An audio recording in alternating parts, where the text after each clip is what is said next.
for the critics, my words are life physics, a force that they can't stop. They just don't get it, I think they forget I'm not done till I'm on top. I know I was born for this. I know I was born for this.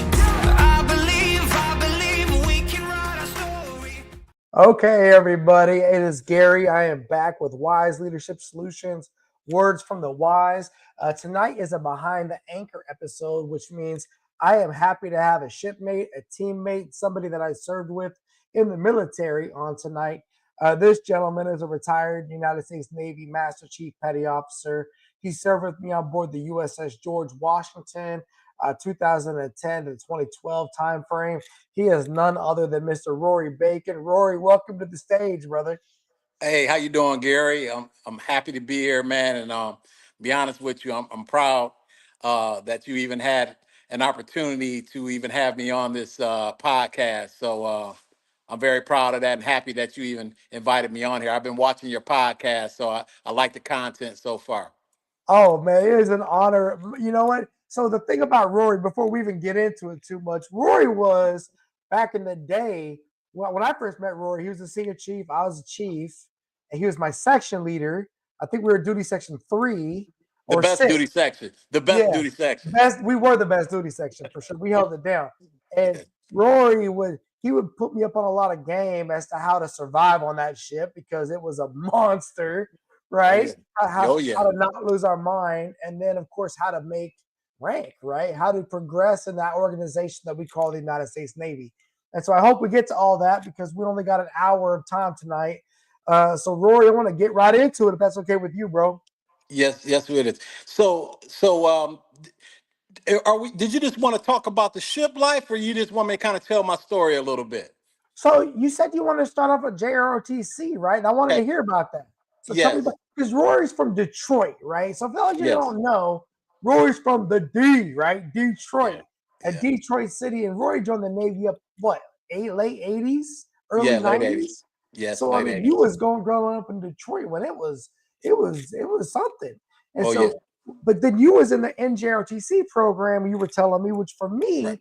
is something I care about because now I'm part of that program. So can you Right. fill me in on what was that like for you as a high school kid? Okay, so let's start from there. So I'm gonna take it back to 1984 when I was a freshman. I was in high school, and my counselor gave me a choice to take either gym as an elective, or I could take a ROTC class. And my counselor kind of gave me that hint. He said, "Hey, you might want to take this ROTC class because there's a lot of benefits with it, and um, and actually in that class, it's a first hour class, so." I listened to him and I said, okay, I'll go ahead and take JROTC. Now, I didn't know I was going to take that class for 4 years, from ninth, 10th, 11th, 12th grade, but I started out as a freshman. And the first thing I found out about that class is that I really enjoyed it. Now, we're talking about the 80s. So Right. most of my ROTC instructors, now take it, I was an Army ROTC. Even though I Okay. joined the Navy, I was an Army You ROTC. Army JROTC. Yeah, I was Okay. an Army Junior ROTC. And I just remember my instructors, I would always hear them talking about Vietnam because you got to think about it. If these guys were already retired, they had 20, 30 years in, most of them had already served in the Korean and Vietnam War. And Right. they had stories. I mean, talking about real life stories and leadership stories and the things they experienced. And they didn't hold back. They talked about real life. They talked about death. They talked about uh, situations they were in during the 50s and 60s, Right. during the Korean and Vietnam War. So it was very interesting. But at the same time, that class taught leadership. It taught drill. It taught, Yeah. discipline. And, we wore uniforms once a week. We had to volunteer and get involved with being security at games and different events in the school. So we had to do service. So I quickly found out it was a niche for me. Right. And I just remember, being in ROTC, that they saw something in me because they were giving me responsibility. They were promoting me. I just remember between my ninth and 12th grade, I started out as a private and I moved all the way up to, I believe they gave me a rank of, I think I made it all the way up to what they call captain. I think I Right. was a captain under ROTC. And then I just kind of moving forward. I just remember my senior year. And a recruiter came to me and he was talking to me about the Navy, and he was like, "Hey, you got ROTC behind you. Did you know if you come into the Navy with having 4 years of ROTC, you come straight in as an E3?"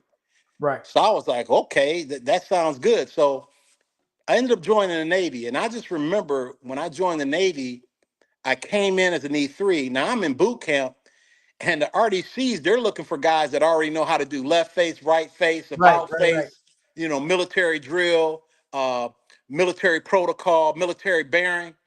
I had it.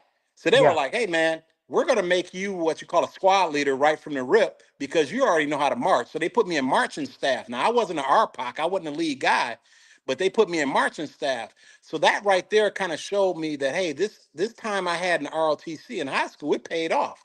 Yeah. So now I'm an E3 coming out of boot camp. I report to A school, and back then I joined as an MS specialist. They're called CSs now. Within my first year in the Navy, I was already an E4. Right. Because back then I think time and rate for E3 to E4 was like 6 months. And I picked up E4. And then about a year later, I'm taking the E5 exam. I'm an E5 in the Navy with only having a year and a half in. And this was all because of that jump start of junior ROTC, And you right? know what? That's the exact same thing still to this day. And I love the fact that you're talking about that because a lot of my students watch this content, right? A lot of my Right, students either will listen to the podcast or they'll watch the clips that I'll put on like Instagram or TikTok. And we have the exact same conversation, right?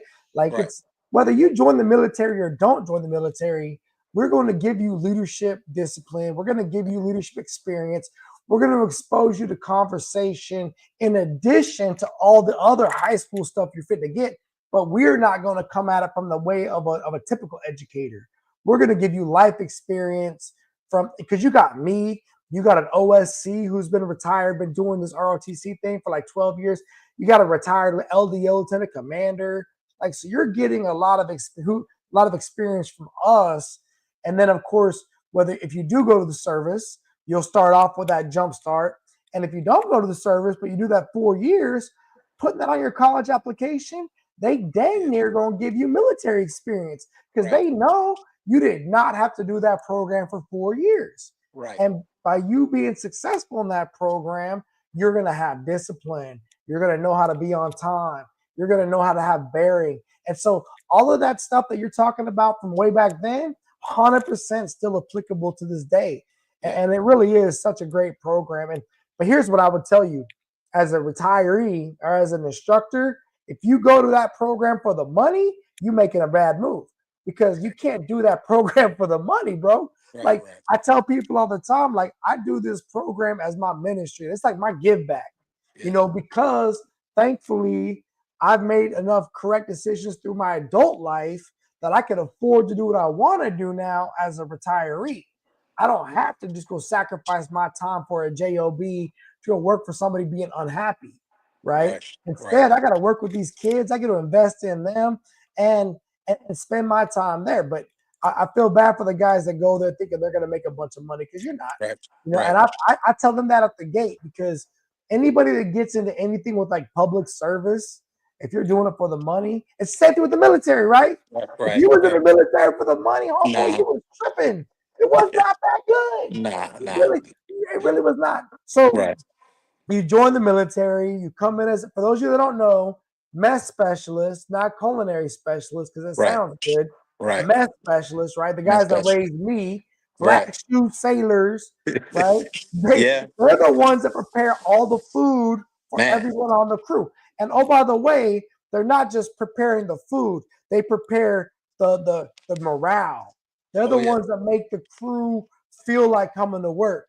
They're the All right. ones that inspire the people. They're the ones that take care of. I'll be honest with you. They are the heartbeat of the ship, right? And Yeah, when I became a CMC, I had such good rapport with my MSs oh and my yeah. CSs because I would tell them the mess text is our heartbeat. It's the Yeah, stomach, right? How do you get to a man through their stomach, yeah. right? Exactly. How do you get to a sailor and Exactly. the Marines through their Right. bellies?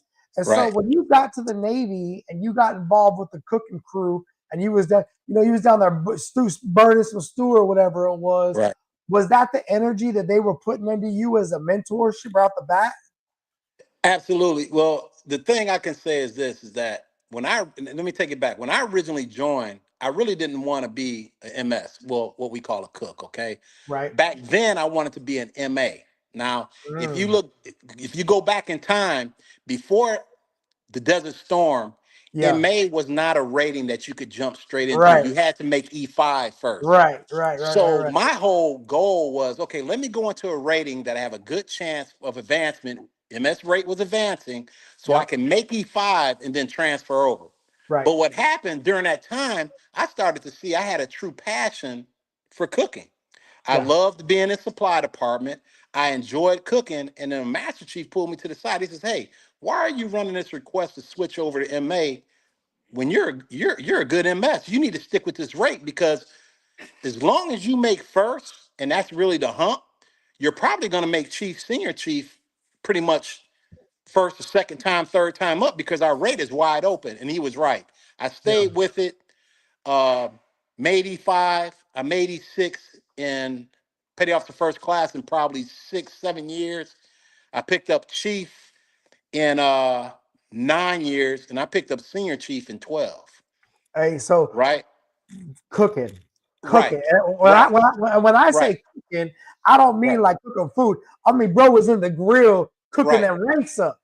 But keep this in mind. Me and you both know once we become chiefs, senior chiefs, you're expected to be an expert in your rate. Okay, Yeah. by that time.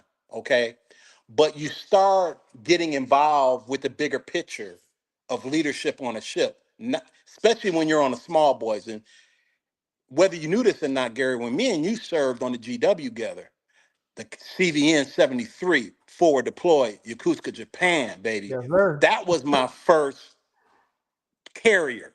Yeah. Okay, so that was a learning curve for me. I had been on a small boys, medium, and some amphibs, but that carrier was a whole different level. Yeah. So, yeah, I made rank fast as a up to senior chief, but it took me almost 10, 11 years to pick up master chief on the way. And I had been on different ships. I had been in different duty sections. I mean, stations, East Coast, West Coast, overseas. And as a chief in supply department, I had that experience of being in supply department LCPO as a senior chief, leading Right. a whole supply department where I had Right. the CSs, I had the LSs up under me. I had the what they used to be called SHs, but now we call them RSs, retail Yeah. specialists. That was my department under on a destroyer or on a what they call a frigate ship. So I had that whole picture. But by the time I got to George Washington, as you know, I was not only working in the CS rating, but I also was working as the equal opportunity advisor on board also. So I Right. was working for the CMC, CO, and XO and that standpoint also.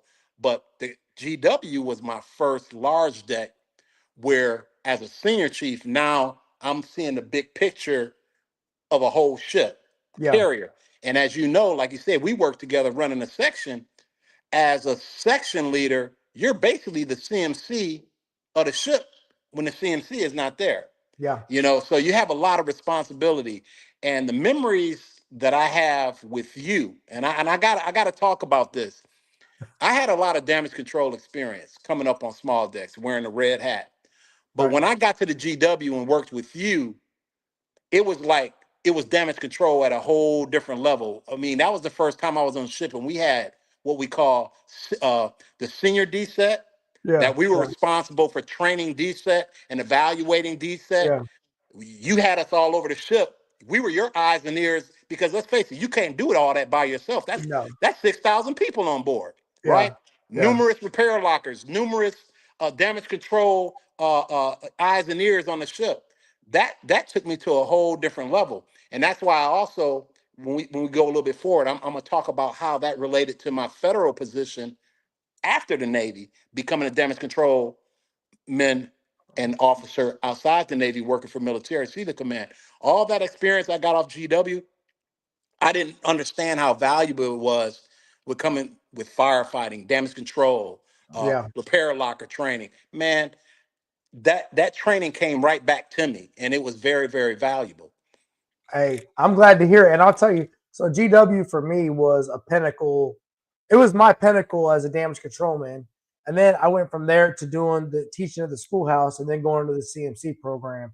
But I Right. will tell you, Because if I couldn't have done it again, I might not have made it, right? Because when you put that much heart and effort into something that's that Yes. hard, it was a beast. But before we get to that, so Yeah. you come to the Navy, you're learning how to be a CS or an MS, taking care of everybody. You're on the small boys. Do you go right to San Diego? Okay, so my first ship after I finished A school was the USS Essex. I commissioned that ship. I was the first crew. We were the Okay. first plank. We were plank owners. I'm taking this is back 1990, 91. Okay. Actually, my first duty station, I was fortunate to get shore duty at Miramar Naval Air Station. Now it's Marine Corps Station Yeah. Miramar, but it was called Miramar Naval Air Station. And I worked on board the supply department there on board, at that duty station, the supply department. But by the time I got to my first ship, the USS Essex, and I was a pre-commissioning crew plank owner, I had already had 4 years in. So I got to this ship as an Okay. E5, and right off the bat, So they so made you it. were from so just so I understand, you were from Detroit to Yeah, Oceanside, California on shore duty. I went to Miramar. Miramar. Miramar. I went to boot camp in San Diego. Okay. Right when boot camp back in those days, we had boot camp in Orlando, Yeah. San Diego, or Great Lakes. But I went Yeah. to San Diego, and when I graduated from boot camp in San Diego, I went to MSA school in San Diego and got stationed in San Diego. So Were my you were first you 4 years was just right in San Diego. Then I was lucky enough or fortunate enough to get orders to my first ship that was going to be home ported in San Diego. That was the USS Essex LHD-2. As a so matter of were fact, you it's back in living San on Diego. the base?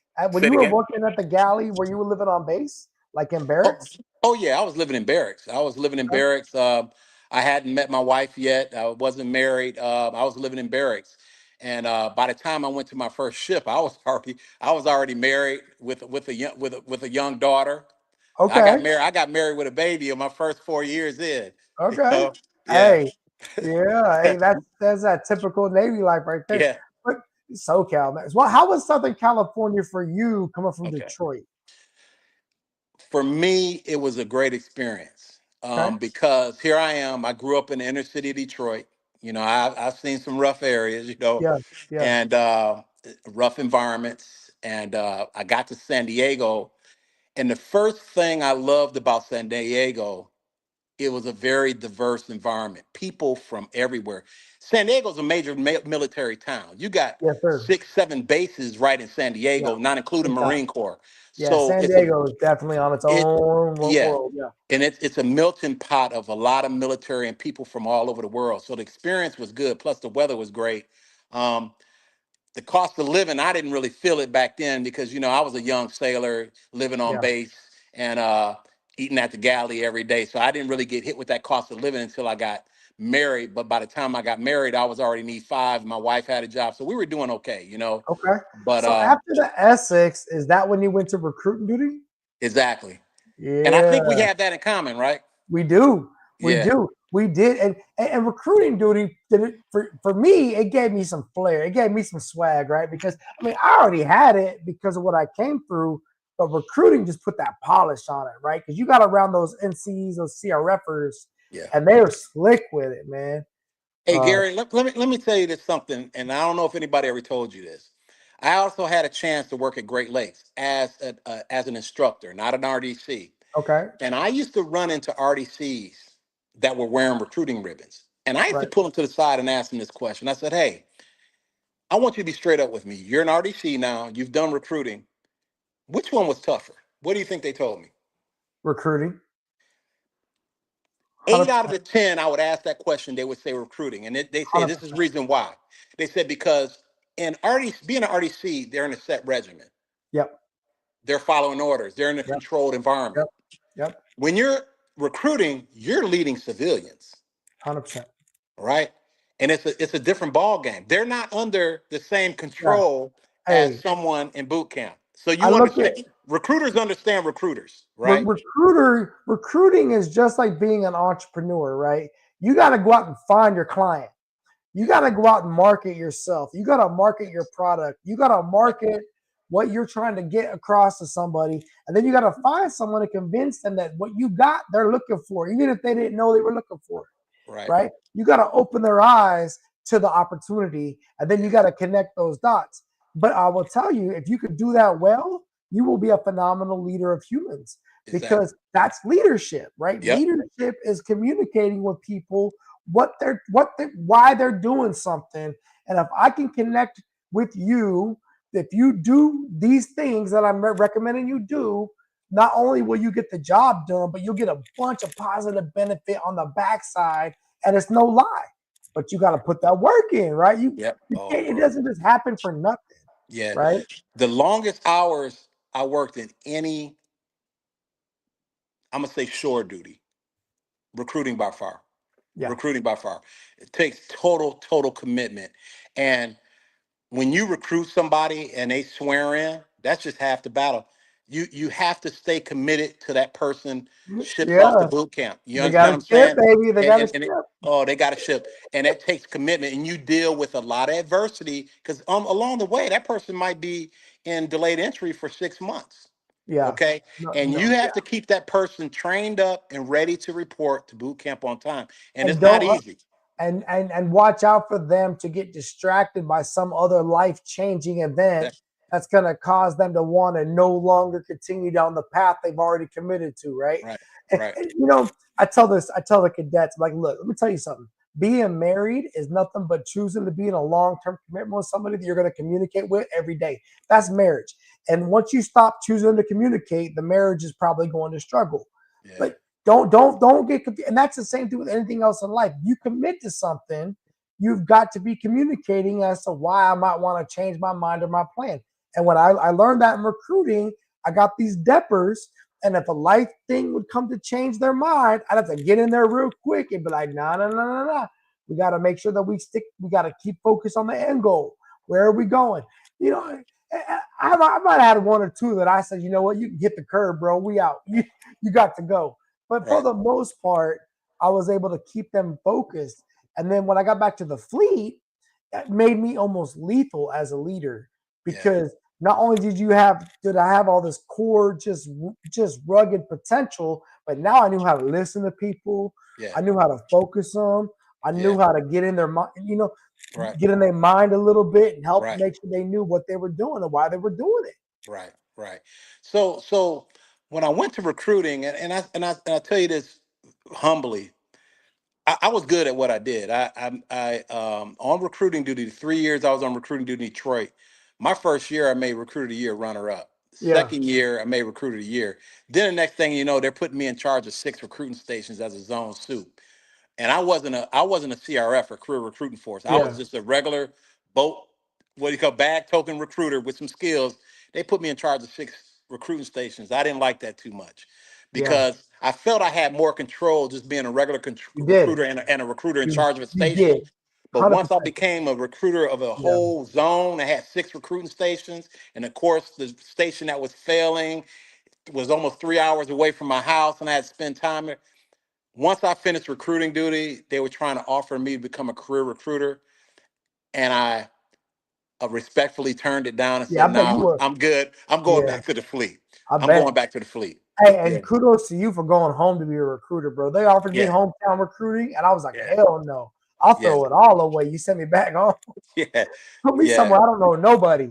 yeah, yeah. The So, only reason that I asked for Detroit, Michigan, where I grew up, is because I saw it as an opportunity for my wife and my daughter to kind of understand where I was from oh, and spend time with my side of the family because my mother, facts. my father were still there, my Hey, brothers. So they that had a makes chance to really understand where I was from. But once I finished recruiting duty, we left and went down to yeah, Mayport, Jacksonville, Florida, where I went to back to sea 2 tours back to back. I went to a frigate called the USS DeWart yeah.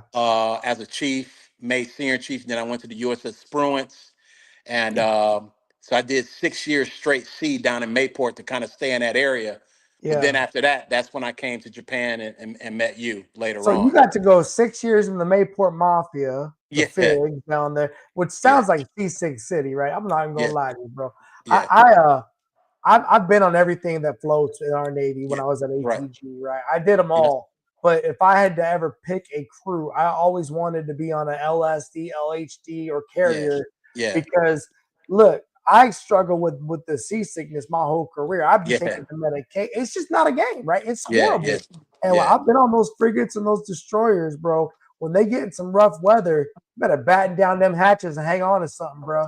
yeah, It's a, yeah. it's about to That be a problem. that's one thing I look back at. I had a pretty much diverse career between I served on frigates, I served on destroyers, I served on amphibs, the LHDs, and I had the carrier experience. So um, when I look back at my career, I was kind of fortunate to be able to serve in a lot of different types of size platforms and Yeah, crews. So I look at that experience being a good experience and very valuable. And for me, it made me a good leader. I for learned a lot sure. from it. 100%. So let's get into you going to Japan. So you're in Okay. Mayport for 6 years. You do the frigates back to back. You're up for shore duty again, or you just say no shore duty and go to Japan? How does that work? Okay. Okay. So I'm trying to kind of make this short and simple. Every rating has its path, Hmm. right? Yep. When you're talking about going past chief, senior chief to master chief, you're competing against a lot of great sailors out there, great chiefs.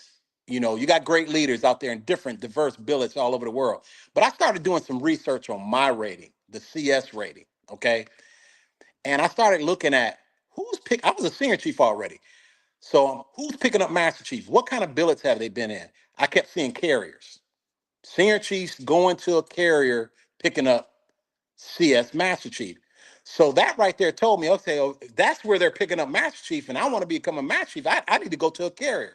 So then I started talking to the detailer, and he said, hey, if you really want the biggest bang for the buck, you need to go forward deployed.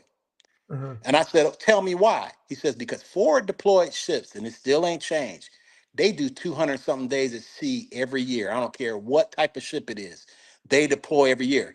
And you think about it, when we were on GW, did we not deploy every year?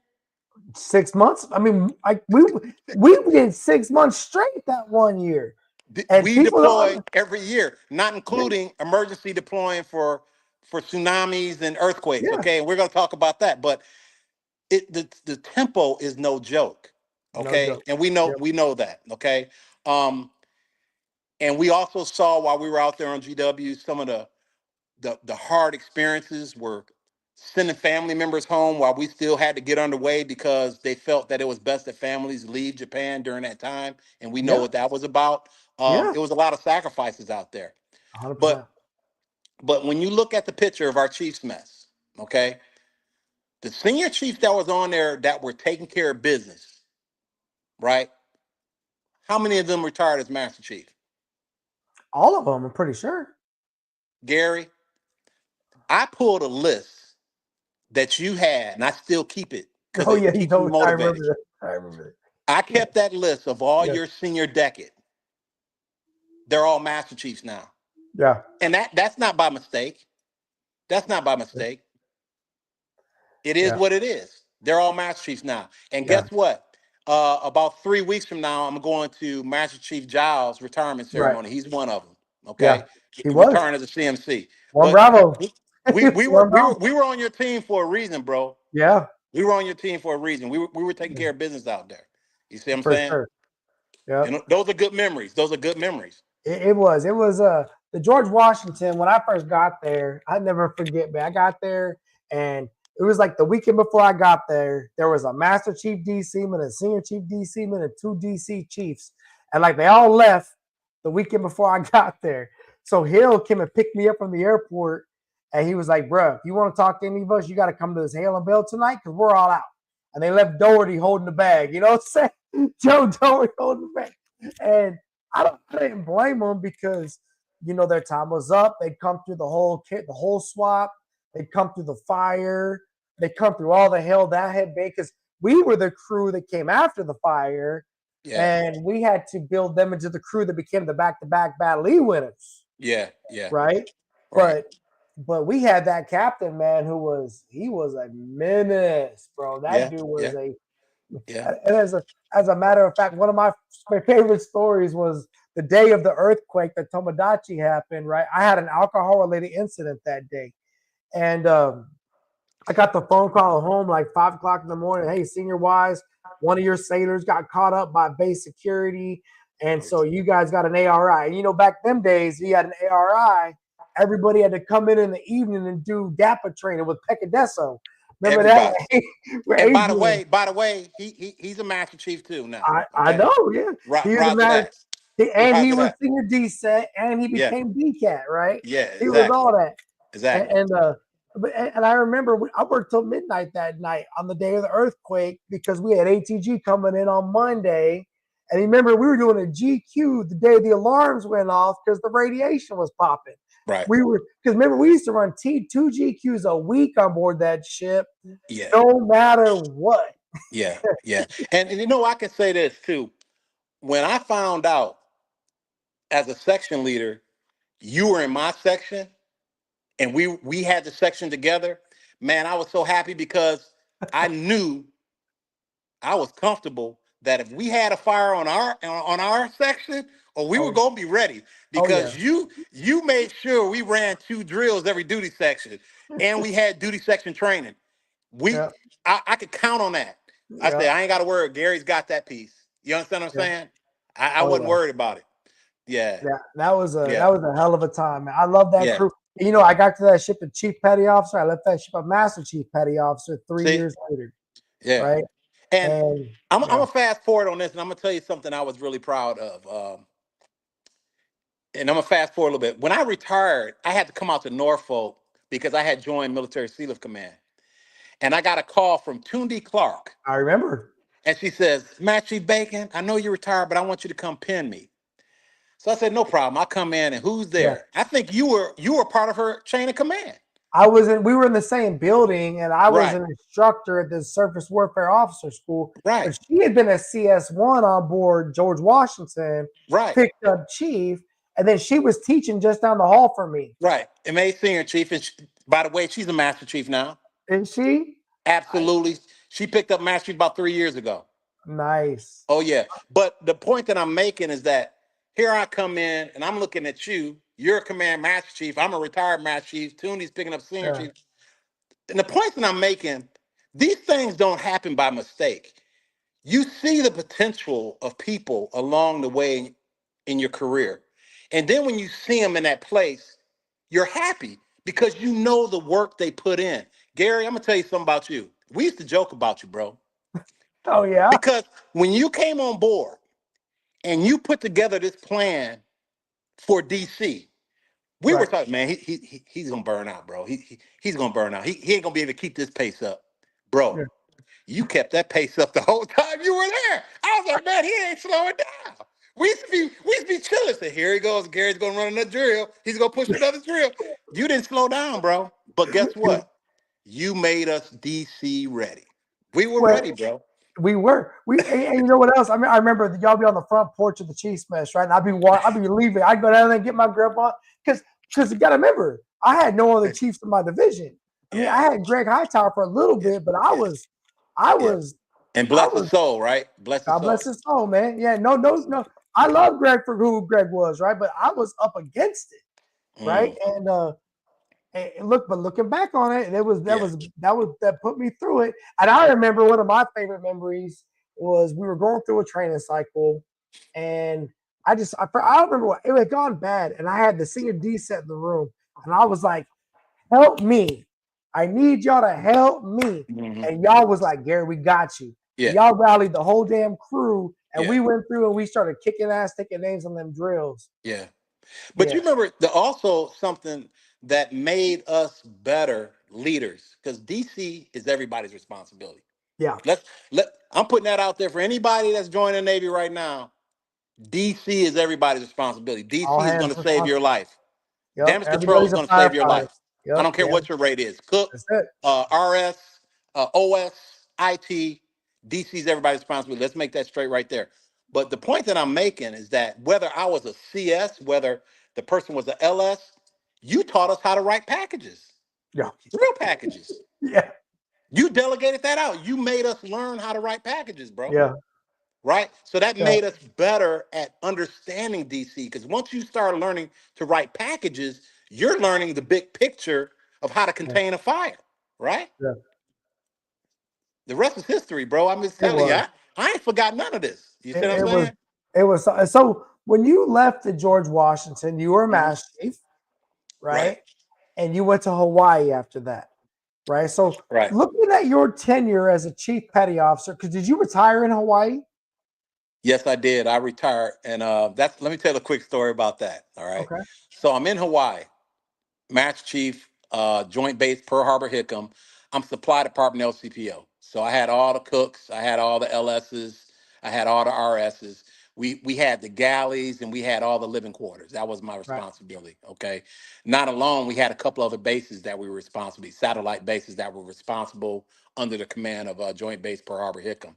And we had the Air Force side, by the way. Right. So I had about 300 people in my department from E8 all the way down to E2 or E3. So that was my last shore duty. Now, by the time it was time for me to transfer, I had 26 years and 7 months. I had already taken orders. They gave me a choice. They said, Master Chief, you either take these orders to go back to Japan Mm, and do the turnover from George Washington to Ronald Reagan. If you don't accept these orders, you got to retire. mm, So I started looking at the sacrifice and I was like, family, mission, family, mission, 26 years, 7 months. I already got high three. It's time for Rory Bacon to retire. yep. And because I also already knew that I was going to roll into federal service with Military Sealift Command. Okay. So I already had a plan. But not that I didn't love the Navy anymore, Right. but I wanted to walk away from the Navy happy and still with energy. And I Yeah. knew if I had went back out there, bro, and do that turnover with George Washington to Ronald Reagan after that experience, goods and bads, that would have burnt me, bro. That Yeah. would have took me. That would have took some lot of sacrifices. Deploying again for every year for the next 3 to 4 years to get to 30. I made a choice that it's time for me to kind of put family first this time, and I made that choice and retired. And luckily, my rating at that time was manned enough that they honored my retirement request, and I Right. retired with 26 years and around about eight months, right And after so Pearl Harbor. when you got into the Merchant Marines, Okay. into the maritime civil service support, I mean, bro, you used to tell me stories of like it sounded like it was the best job in the freaking world. You out there having big old steel beaches, you out there Yeah, cooking up filet mignons yeah, and like bro. shrimps. Let me tell you how first of all how I kind of got into being a federal merchant marine. Years ago, as a young sailor, I used to always see these ships pull up next to us, right? And I Right. look across the water. They're giving us food. They're giving us Yeah. ammo. They're giving us Yeah. fuel, oil. They're replenishing. I'm looking over there and I'm seeing these guys with long beards, long Yeah. hair. Yeah. They look like federal pirates. You know what I'm saying? I'm like, who Yeah. are these guys? Yeah. So by the time I got to Pearl Harbor and I'm getting ready to retire, I used to go to the enlisted club on base because I was getting ready to retire. My family was in Jacksonville, Florida, because they knew I was going to retire. So it made no sense for me to move my family to Hawaii. Yeah. So I had time. So at nighttime, I would go by this enlisted club or the Chiefs Club. And these guys would come in with these beards, long hair, and these federal ID cards. And they would come in and say, hey, buy everybody around on me. And I'm like, these guys got money. Who are these guys? So I Yeah. pulled a guy to the side. I said, hey, what do you do? He said, man, we're Federal Merchant Marines. He said, what do you do? I said, well, I'm getting ready to retire. He said, bro, you're a shoe in. If you put your package in, they're going to hire you. He said all you need is your passport. You got to get a merchant mariner's document from the Coast Guard, and you got to get a Twix security card, and you're good. So I listened to him. I said, okay, well, what I got to lose? Maybe this would be an opportunity when I get retired. So while I was in Pearl Harbor, I made sure I extended my passport. I got my merchant mariner's document. It cost about 150 bucks. I got a Twix card, security clearance. I already had security clearance from Navy. That was easy. So now I had the documents. So Right. I put in a request to join MSC. They hired me right on the spot. They said, hey, listen, as soon as you get your DD 214, we got a job for you. Okay, they said, you got a food service background. We're going to bring you straight in as a chief steward. Okay, so you're in charge of food service on the ships. MSC ships, you might have about 4 to 6 cooks. You're preparing the meals for all the merchant mariners on board. I took the position. And the pros of it, pays well, great federal job, great federal benefits. You can retire from it again. Cons, you travel a lot. I was in Singapore, Yeah. Guam, Hey, Guam, bro. I right? love. Hey, I was in Emery S. Land, Frank Cable, yeah. Guam. I was in Guam got a lot of merchant marines. exactly Singapore. Yeah. And I'll never forget, I'm in Guam. I'm getting ready to go into the exchange, and I look up on the wall. I say, "There's Gary." I took a picture and I sent it to you. I said, "There's You Gary, sure the man, did. Master Chief of Guam." You You know. sure did. Yeah, Yeah, yeah. I So I remember. remember seeing, and I was happy to see you there, man. I was like, look at my man. He's up here doing his thing. And Yeah, I got Guam during the heyday of the freaking COVID, bro. right I was now, out there when it was a mess. right now, let me tell you real quick how I became ATG of MSC. Just like Okay. in the Navy, we have a float training group. You know what that Yep. is, right? Yep. So MSC has an float training group team too. They're called ATT. They have two teams, West Coast and East Coast. So I'm on the ship one day. The team comes on board. They're running drills. They're running fire drills. They're running man overboard drills. They're running what else? Man overboard drills, abandoned ship drills, steering casualty drills, Right. fire drills. And I'm looking at these guys. I said, I know how to do that. I learned all that. I learned that stuff on DSET. So Yeah. I go up to one of the guys and say, "Hey, how do I get to do what you guys are doing?" I said, "I understand this stuff." He says, "What's your background?"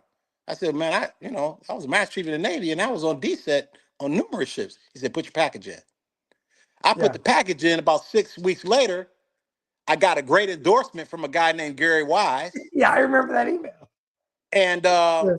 I got hired. So my Yeah. last 3 years with MSC was as a damage control trainer team, going on ships with a checklist, evaluating repair lockers and how they respond to fires. Yeah. You can't write a book Jeez. on this, bro. You see what Yeah. I'm saying? All Yeah. from the DSET background. Yeah. And I really enjoyed that, man. We would fly to different ships all over the world and do their assessments. Our main customer is ships that are coming out of the yards, they're crewing back up. So they got to make sure the crew understands and gets ready to, gets evaluated. And we facilitate drills with them to make sure Right. their safety Right. compliance. Yeah. We right. So I so would that say I that love that. the average American, the average person Yeah. does not understand how much really goes into getting those big ships to go to sea, Yeah. right?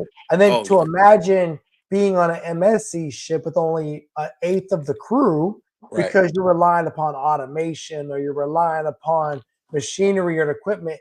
And like you said, I tell my cadets all the time, I'm like, look, we're pirates, right? Like at the end of Yeah. the day, the United States Navy was built upon pirates because America didn't have no military. They damn sure didn't have no navy. You had a bunch of people who used to be pirates down there in the harbor that knew how to go to war, and they would take a ship to sea for the right price, Yeah. right?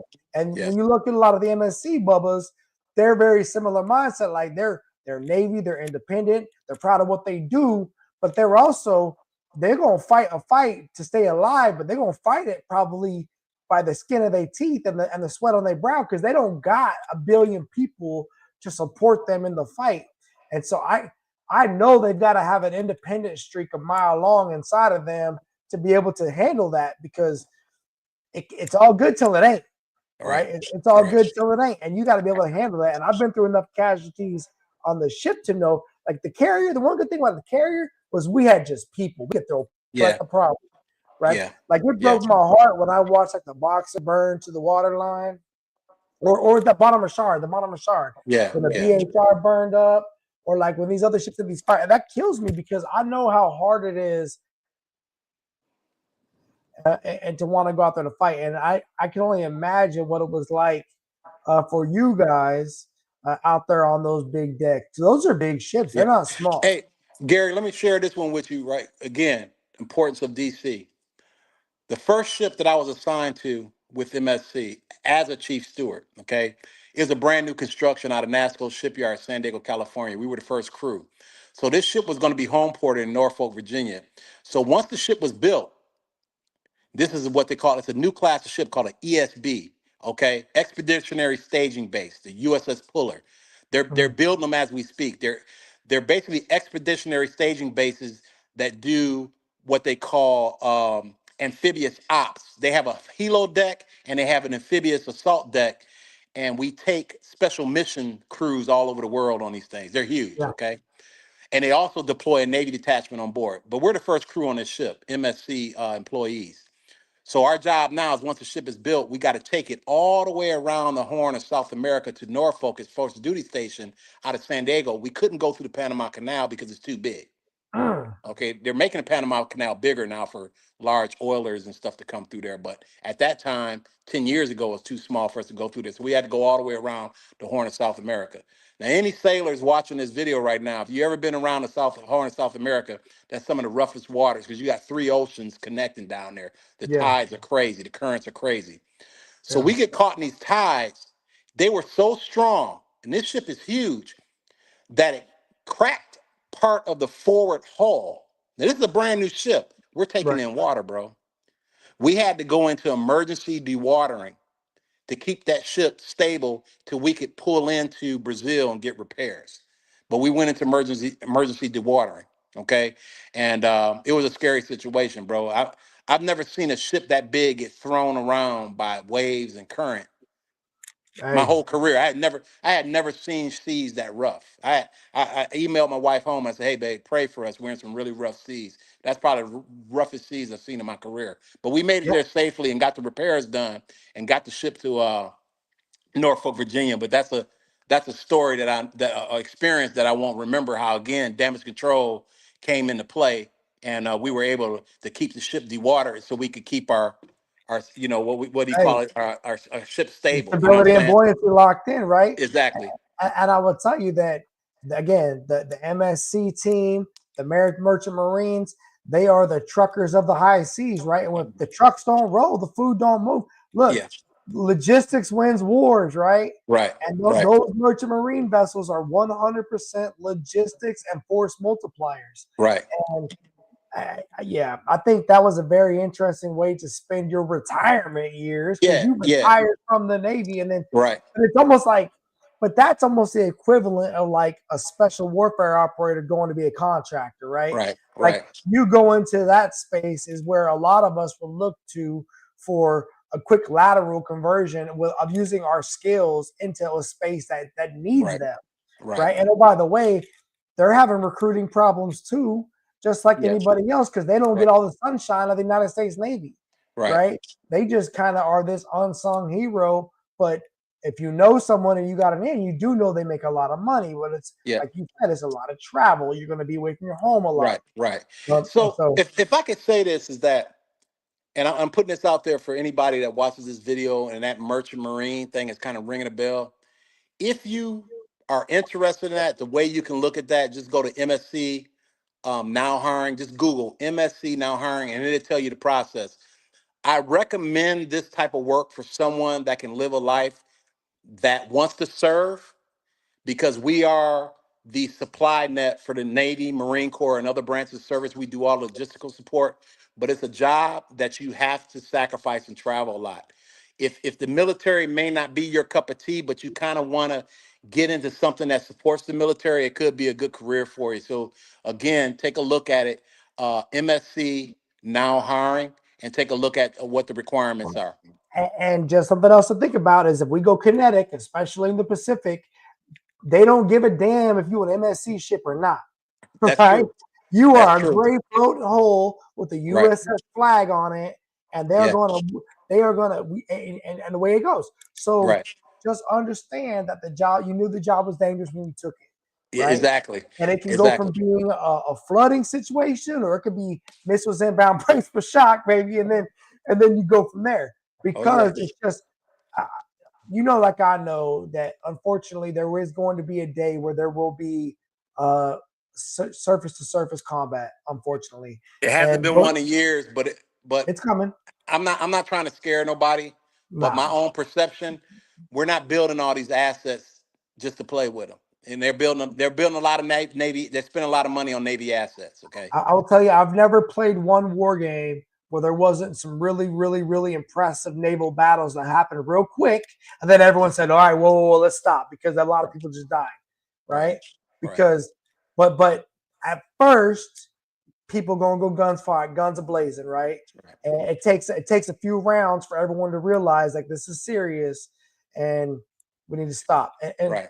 like you, I hope and pray that it never happens. And I think Right. that right now, believe it or not, leveraging the dollar and leveraging the stock markets and hurting people in the pocketbooks will go a long way towards preventing some BS to pop off out there in the specific, especially the Pacific, right? Because can't Right. nobody see us outside of anywhere else. Yeah. But in the Pacific, people start to think and they might want to try our jaw, right? It ain't gonna work out well for them. Right. You can take a swing if you want. We'll crush you, but I think if anybody was gonna take a shot, it might be somebody out there in the Pacific. That's all I'm gonna say. I'll put it like Yeah. that, Right.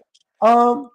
So I got this thing that I do, bro. When I do these little podcasts with guys that are in the Navy, it's rapid fire, right? Okay. And this is going to be the kind of the finale for today's podcast. So Okay. I'm going to ask you some questions, and you just answer it. And if you got a story, you can tell me the story. All right. Okay. All right. Here we go. Pizza or wings? Pizza. Pizza. I'll tell you, man, I love the weekend on the ship, pizza and wing night, man. That was one of my Yeah. favorite.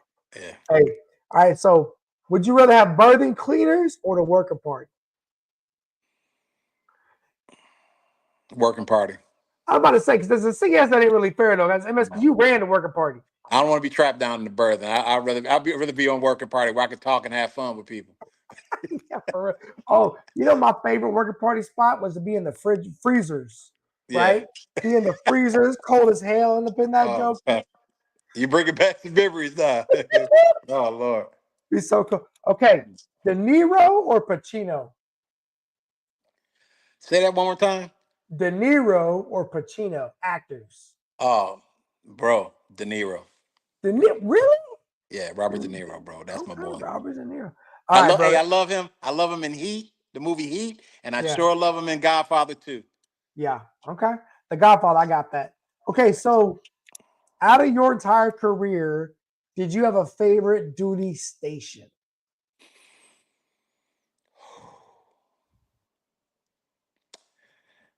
It's got to be Pearl Harbor, Hawaii, bro. Yeah, You, that's a tough one to beat, bro. you know we call that the Pineapple Navy. Yeah. Hey, so you had Mayport and you had, Hey, but bro. you know, in between you had Yoko. Hey, man. Yeah, Yokosuka was good, but bro, I was on sea duty in Yokosuka. I was hardly Yeah, there. Hey, yeah, but Pearl Harbor, quality of yeah, life, bro. yeah. That Pearl Harbor, Hawaii, was some great memories there. Hard to beat. Yeah. Okay. What was your favorite Liberty port? Oh man, gotta be Thailand. Okay. Gotta be Thailand. Did you Gotta go be to Thailand. Phuket or Pattaya? I've been to both. I've been Okay. to both. And recently, me and my wife went on a trip to Pattaya, Thailand, about 4 months ago. Yeah. Yeah, It's a nice, hey, it's a beautiful place and the money goes a long way, bro. yeah. The And they know people how are to really treat nice you. there. Yeah, They know how to treat you, man. They know how to yeah, take care of people. yeah, Yeah, goes a long way. yeah. Okay. What was your hardest watch qualification that you ever achieved in your naval career?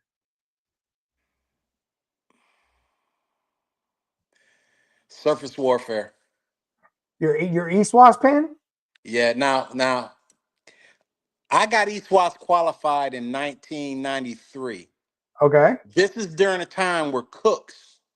It was unheard of for a cook to get warfare qualified. I got warfare Okay. qualified as an E5 on board the USS Essex. It took me almost 5 boards Mm, before they passed me.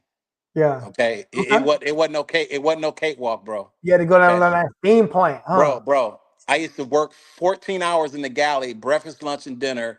Go take a shower, put on a pair of coveralls, go down to CCS, and Yeah. the EI would say, "Hey, you see that fireman?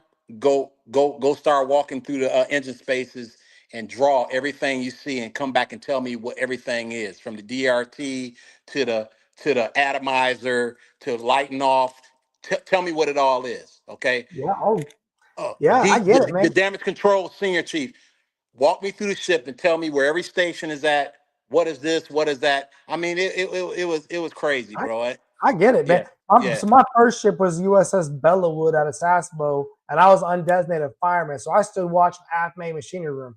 So I'm yeah, a steam snipe. I was a steam snipe before I struck damage control. So yeah, I can 100% relate, right? yeah, 100%. My yeah, first two ships were steam, and yeah, even GW was steam. It was just nuclear. yeah. Okay. Now I think I know the answer to this one, but I'm gonna let you answer it. All Would right. you rather be stationed overseas or stateside on sea duty? Overseas. Hell yeah, me too. It's easier to focus. it's easy. Overseas. It's Yeah. easy. People think I'm crazy when I say that. As a leader, chief, senior chief, man, overseas. Yeah, it's because your hour work ain't nothing but a 5 minute walk away, Exactly.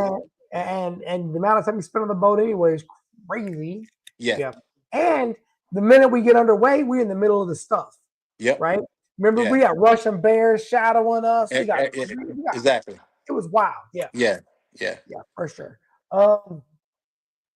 Favorite movie trilogy? Are you gonna say the Godfather series? Favorite movie trilogy? Yeah. Godfather. Godfather series? Okay. Yeah. That's one of my favorite like mid-watch Yeah. questions, right? We Yeah. just be down there arguing about Yeah. movies. Yeah. And okay, Yeah. Godfather. Okay. What about top 5 favorite music groups?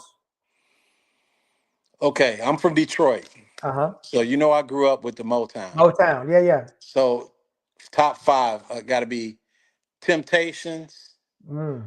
um, OJ's, Four Tops, the Supremes, and there's another group. They weren't out of Detroit, but they were a really great group called Heat Wave. I never heard of R Heat Wave. yeah, R&B group, Heat Wave. Okay. Yeah. Yeah, Okay. Heat Wave. I like, Yeah. and you know what I like about all them? They all full grown, right? You didn't say like no Jackson 5 or nothing like that. You know what Nah, I'm saying? nah, Those are nah. all full grown Yeah. musicians. Yeah. But I appreciate the Supremes too. Yeah. Okay. Rory, would you rather be independent or on a team? On the team. So when you went through Chiefs initiation, because you went through initiation on recruiting duty, right? Yeah. I made chief in 1998. So when you got back to the fleet, how different was that returning to a ship as a chief petty officer? Rough. Was it? Rough. Because the dynamics of making chief on shore duty, especially in recruiting, when you're around a lot of CRFers, Mm-hmm. career recruiters, it's a little bit different in mindset than surface Navy. Okay. Yeah. So when I walked on board my first ship as a leading chief petty officer, I had to really, really lean on my LPOs and Yeah. trust them. Especially coming back from recruiting Yeah. duty where you've been out of Yeah. rate for 3 But years. I was out of rate for 3 years, and I Yep. had a lot I of get it. catching up to do. I've been there. Yeah. I've Yeah. been there. And Yeah. I remember being a master. I was a CMC on Ashland. Yeah. And this Ian1 comes to the ship, just come off recruiting duty. And he's checking in with me. He's checking at me, him and the top sniper in my office, my Mass Chief Engineman. And Ian1 is like, well, Mass Chief, I'm coming back off recruiting duty right now. And shit, I'm gonna need some time to warm up. I was like, bruh, what? You a first class, right? Yeah. Ain't no time to warm up, dog. You better get to work. I Yeah. need an EM1 right now. Yeah. Like, you're not turning down the paychecks. Yeah. So, because people would think I need like 6 months to get back into things. No. You better leverage those second classes. You better leverage those third classes. You better listen to Top Snipe. But my guy, you Yeah. back in the thing. We back to work. Yeah. Like, I don't know what they told you on recruiting duty, but you back on the ship. And I did that. And I told myself, look, I love you. I've been there. I got back to the fleet as a DC2, haven't come off recruiting duty. All I was thinking about was positive selling skills Right. and whatever Right. else. But Right. the only way to do it is to do it, Right. period. Right? There's just no, Right. there's no, and like I know, if you slow roll your first 6 months on the ship, you probably just wasted the most important year of your time on the ship. Right.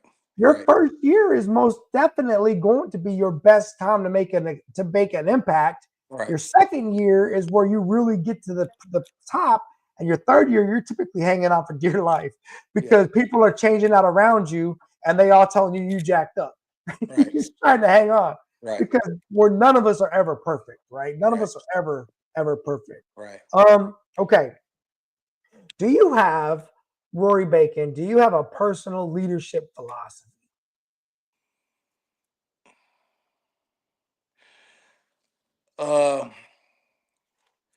I have two that has worked for me inside the Navy and outside the Navy. Okay. Okay. One of them is do what you have to do so you can do what you want to do. All Boom. right. I like it. Do what you have to do so you can do what you want to do. And the Yep. other one is Pay now and play later. Let me say that again. Pay now and play later. Or you can play now, but you're going to pay later. Yup. So which one would you rather do? I'd rather pay now so I can reap the benefits of all that hard work and enjoy the fruits of that labor later.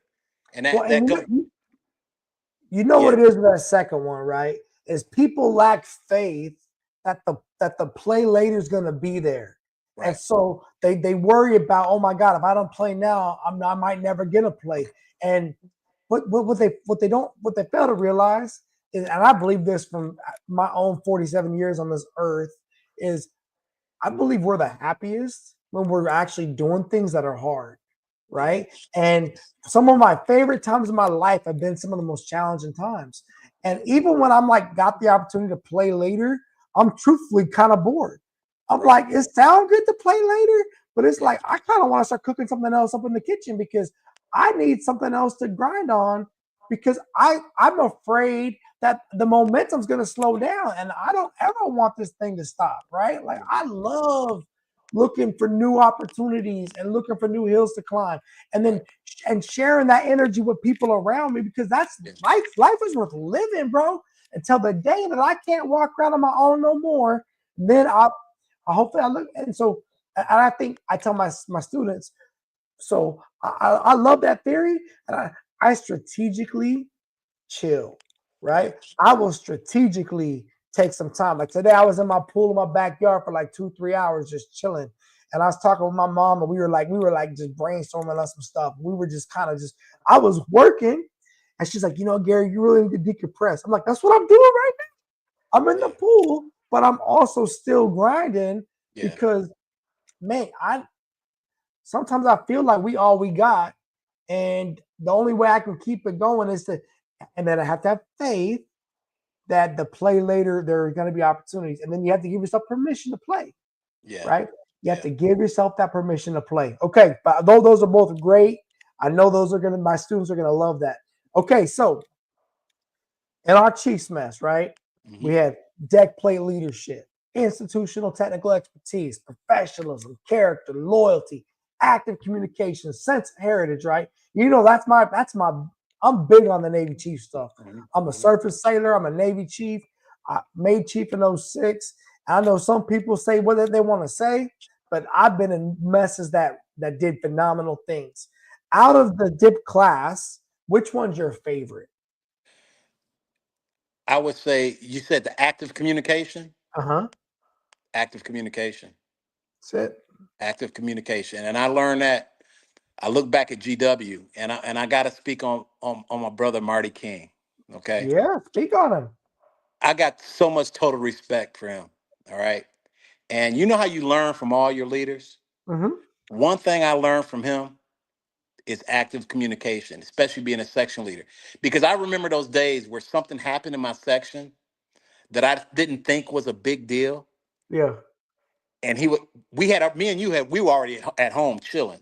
yeah, And I would get that phone call. Hey, you need to come in and see me. We need to talk. And I would come back in doing what he asked me to do. yeah, Why didn't you tell me about this? yeah, Why did you got a phone? You could have called me and told me this. I need to know these things. yeah, Because what I thought was small might have snowballed into something real big. And all I had to do is just give them heads up, yeah. right? Active communication. And Active he was communication. managing, and Marty was managing a rough CO, right? Yeah, yeah, Like yeah, yeah. as a CMC, I've got so much more perspective now on managing a Mm, CO and an XO, right? mm, And as the mm. CMC. And I remember Marty, man. Marty used to just light me on fire for fun. He used to just Amen. let me. Same with me. He did. Same with me. And Me and Ty Giles talk about this all the time. yeah, And I'm saying this public. yeah, One of the best CMCs I worked for. 100%. I And hope he sees this. He sees it coming from me. We hey, had our closed door conversations, but one of the best CMCs I ever worked for. And would I work for him again? Absolutely. 100%. Absolutely. I Work get with it, him man. again? Absolutely. I would tell people that would deal with me on the flip, like y'all think I'm something. Y'all should have seen the CMC I worked for, right? Because Yeah. I am a product of all those leaders, and you saw me as a senior chief. Imagine me as the CMC, right? Like I was the same guy. But Marty, what I loved about Marty, man, was when I wanted to go CMC, he would tell me, meet me in my office at 2200 at night, and you can stay there till midnight, and I would work on my stuff. And I was like, bro, what? Like I'm on the watch bill, I'm working. But he was dead serious. Yeah. He was in his office every night. And then when I made Master Chief, he bought me a beer and we talked about. And I remember we were going through Tomodachi, and I was going through a real rough patch, and I had to pull my CNC package, my Command CNC package, and I went to see Marty, and I was really struggling, and he was like, Skittle, you need to lock that down, bro. You need to compartmentalize that stuff because there's a bunch of sailors out there that need you to be a leader, and I get it. I'm sorry you're hurting, but we've all been there, and it ain't gonna go away. So you need to make it work. And that was what I needed to hear. I didn't need someone to let me just cry a river. I needed that tough chief love that was like, bro, I love you, but you gotta anchor the F up and handle your business. Yeah.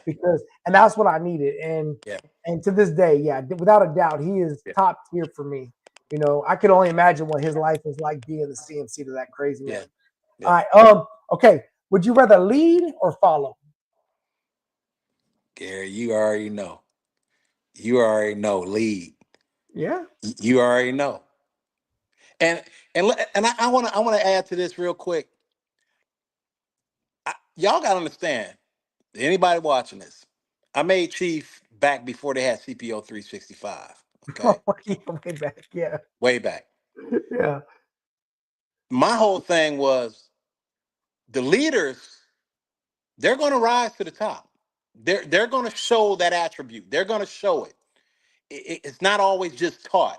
It's in some people that want to lead, that want to be leaders. And as a leader, I capitalize on that. I can see it.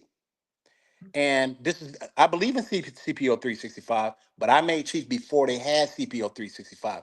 So the E4s and the E5s, petty officers, third class, second class, first class, that show early that they want that responsibility, that they come in first. They want to lead. They want to be delegated responsibility. Those were the ones that got pushed into that pipeline to become that E4 to E5, E5 to E6, E6 to E7, chief, senior. They naturally wanted to take on that responsibility, and that's the way it was back then. But now, we've cultivated, we've learned how to do training and train petty officers into certain positions and give them the training of what the responsibility is. But I came up during the days where it wasn't no CPO 365. A chief came to me one day and said, hey, you're it. You're in charge. Yeah. He didn't look at my service record, didn't say you're the most senior guy, you're the most senior first class. But none of that. You got it. Go to work. Yeah. And it was sink or swim. You know what I'm saying? So like I know, bro. It's the same thing, different name, right? Someone's just always trying to put a different brand on it so they can try to get some energy behind it so they can hopefully get it across the line. But leaders, real leaders, will develop future leaders. They don't develop followers, right? And real leaders, like I tell my cadets, I could smell it. I could smell a chief petty officer from a mile away. I could smell an E7 from a mile away. I hate E7s, E8s, and E9s. I love chiefs, senior chiefs, and master chiefs. Right. And there is a sincere difference between those two. And it's the same thing with my working in my current program. I can tell the student that wants to be a leader, and I can tell the one that just wants to yappity yap yap yap. And I tell them, like, I will call you out real quick on the BS because time is valuable. It's the most important commodity that we have. So I'm not going to sit here and give you my time if you're just going to waste it. And I will ask you very quickly, do you wish to become a leader, or are you going to continue to play a game right now? Because what I'm hearing is a game. But you're young enough, we can help you become a leader. And I love that same thing. It was the same way in the Navy, man. I would meet people that were first classes and think their career was over. And I would completely revitalize their career and give them opportunity at greatness, But leaders will always develop future leaders and we'll find ways to help them be successful. Yep. All right, last thing, bro, is save. You have any save rounds or anything else you'd like to talk about before we wrap up shop? You know, I want to put this out to all the JROTC cadets that are out there that may see this. First of all, hats off to you for taking that class and understanding that class is important. And it's one of the best classes that you could take in high school. And it's going to carry you for the rest of your life, whether you go in the military or not. Because what you're learning in that class, leadership, responsibility, those skill sets that you're picking up in junior ROTC is going to carry you a long way. It's going to make you a better person. So hats off to you all in junior ROTC, and I hope you're enjoying it. And talk to the rest of your buddies and your friends out there, and invite them to take the class too, because it's a great class and it's going to carry you for the rest of your life. That's it. All right, Rory, man, I appreciate you, bro. Anyone out there listening to the sound of our voice, anyone out there watching this video, do us a favor, like, subscribe, share the video, check out the YouTube channel. Rory, this is going to be on all podcast areas. The podcast is titled Words from the Wise. The original title I have for tonight was Some Time with one of Detroit's Finest. I don't know if I'm gonna stick with that title or not. That was just my first one. But we'll see. But I really appreciate your time. I really appreciate you breaking down some knowledge for these people that are gonna listen. Brother, I love you. And if you need anything, you let me know, bro. Okay. Okay, I appreciate being on this podcast, man. You know, I got love for you. And as we always say, once a chief, always a chief, man. You're my brother for life, man. Hey, Navy Chief, Navy Pride, bro. All right. Right, later. Peace out. Peace out. Peace. And I know I was born for this. I know I was born for this. Don't care for the critics, my words are like physics, a force that they can't stop. They just don't get it, I think they forget I'm not done till I'm on top. I know